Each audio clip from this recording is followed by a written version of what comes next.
Ako hoćemo bolju Srbiju, moramo mi da budemo bolji. Ako hoćemo promene, moramo mi da se menjamo. Dosta je toga da se uvek neko drugi menja. To je ono što je naša poruka danas Srbiji. Mi znamo da ima teškoća, mi znamo da ima ograničenja, ali taj ko mi to kaže, ja ga pitam, a da li su ta ograničenja samo u problemu ili su ta ograničenja i u tebi? Da li imaš ti ograničenja u svome srcu? Da li imaš ograničenja u svojoj volji? Da li činiš sve što je do tebe da bi rešio problem? Da li se svakoga dana do posljednjeg atoma svoje energije boriš za sebe, za svoju porodicu? Da li svaki dan gledaš kao novu šansu koja može da se otvori pred tobom, šansu da promeniš svoj život? Ako to ne činiš, onda nisi David. Ako to ne činiš, onda nemaš pravo da se žališ.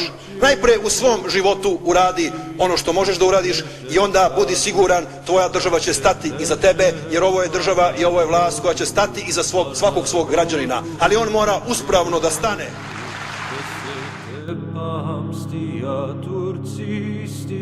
Turci, Arnauti.